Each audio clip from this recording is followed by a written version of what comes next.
Hi there, knife people, hello lady and gentlemen.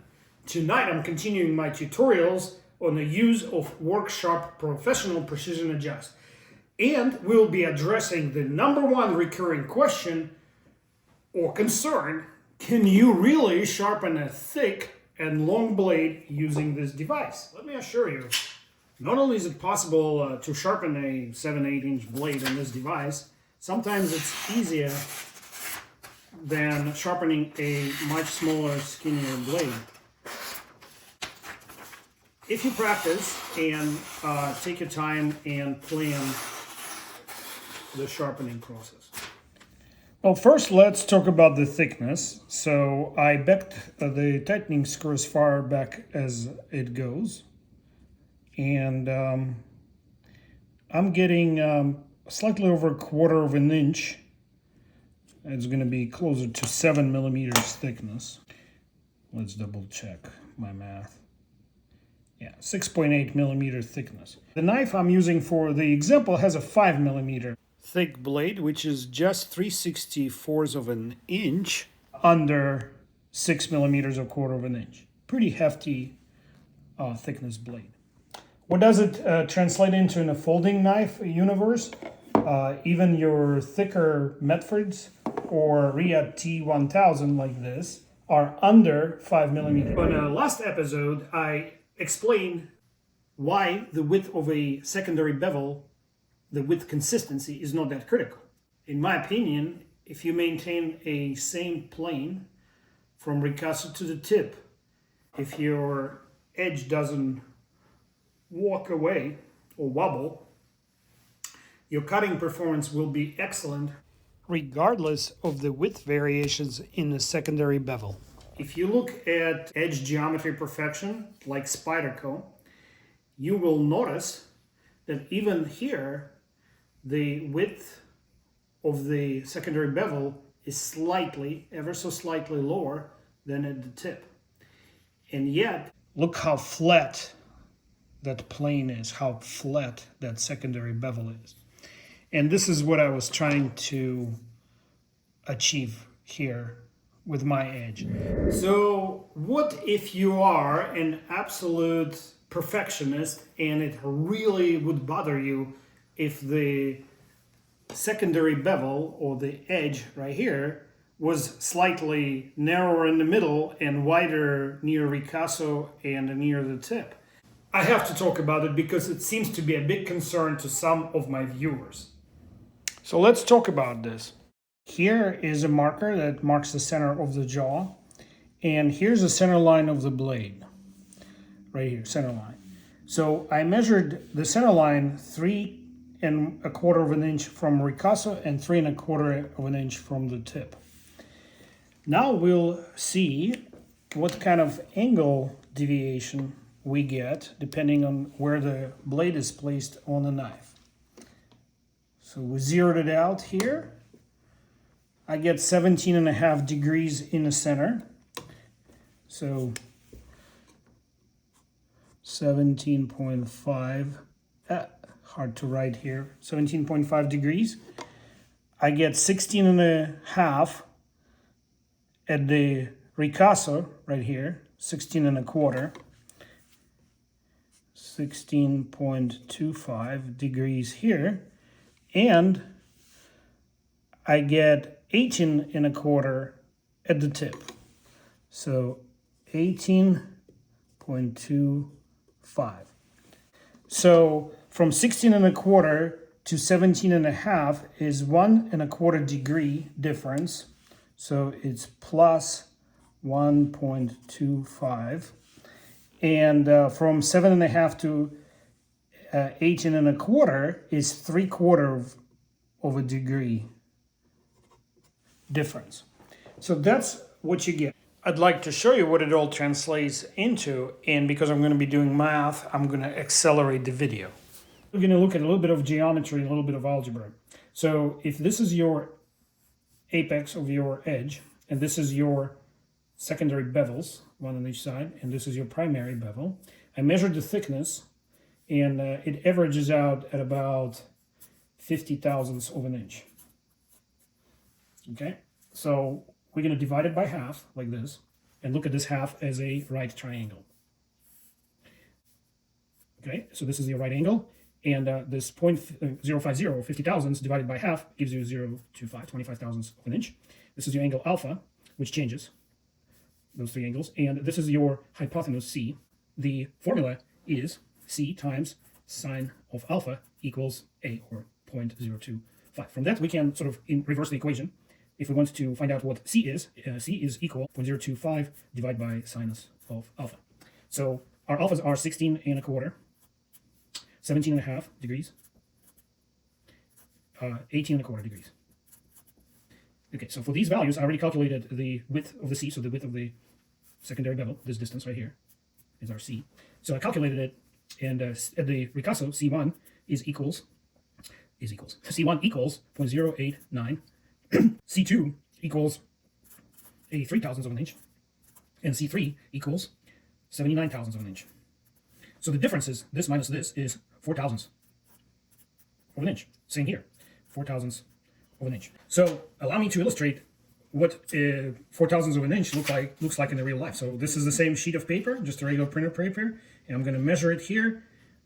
I'm going to get 3.5 thousandths of an inch thick, which means the difference in your secondary edge or secondary bevel width between here, here, and here is 4 thousandths. Between here and here, it's 8 thousandths of an inch. It all also depends on how thick your blade is behind the edge and how more acute, if it starts out with this angle, how much more acute you would like to make this angle. So the thicker and the more acute, the more obvious the difference will be when you change the angle from ricasso to tip. Let me show you what I'm talking about. This knife has a unique blade shape, not only in the sense that it is recurved and has an pronounced belly here toward the tip, but also that the primary grind, this here, follows the curve of the blade. And because of that, it actually gets thicker around the belly area. As the belly starts, the blade thickens.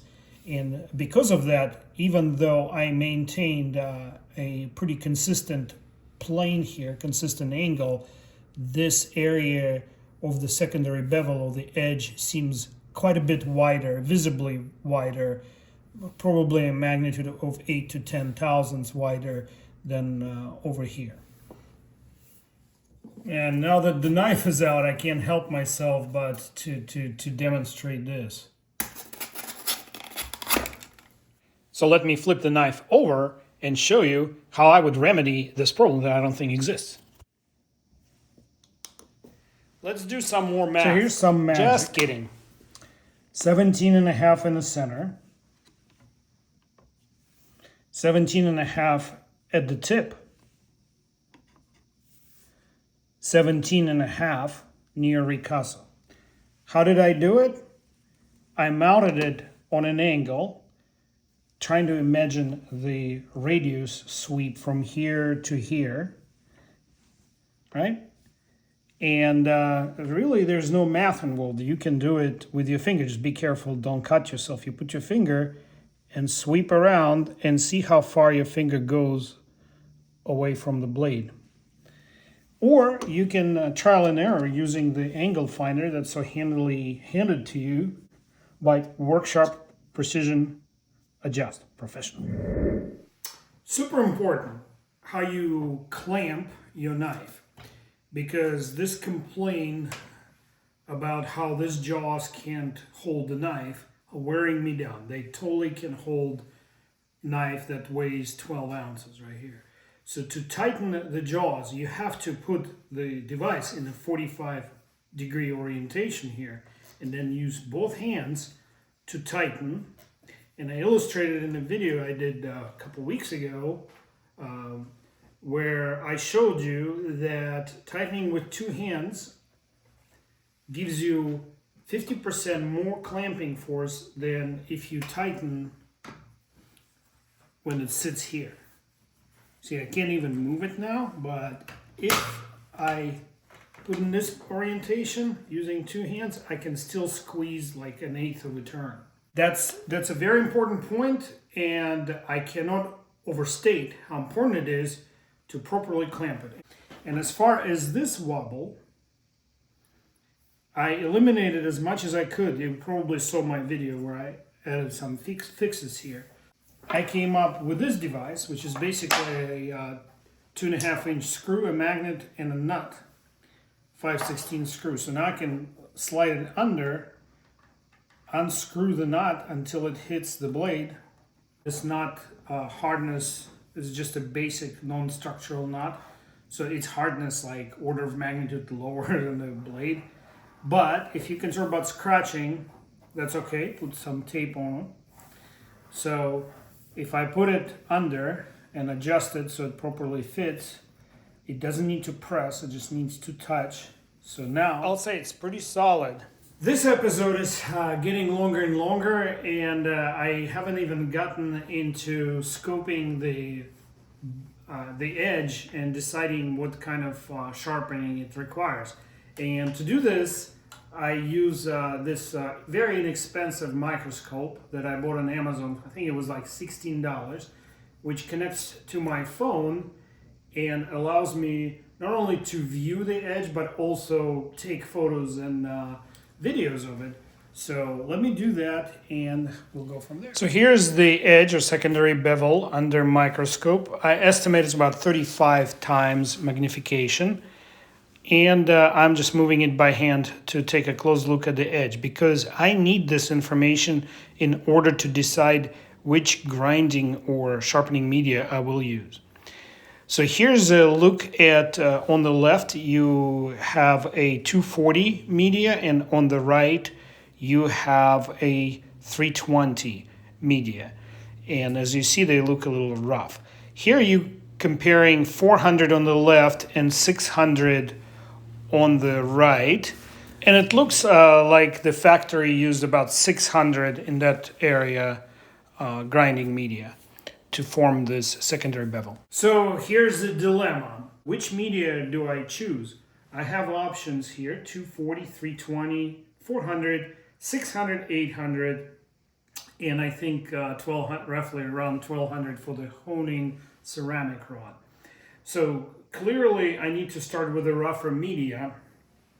And in my opinion, the one big shortcoming of the set, I think the spacing between 400 and 600 is too wide. I think they needed to do maybe 400, 460, 580, 620, something like that. I would like to have this mid-range gradual grit, not something I have a luxury of doing. So my plan is I'm going to go to 400, which is right here. I use it a lot. Now the reason you want to go, you don't want to overshoot and go to a much rougher media unless you're in a big hurry. I wouldn't do it because you saw the scratch pattern.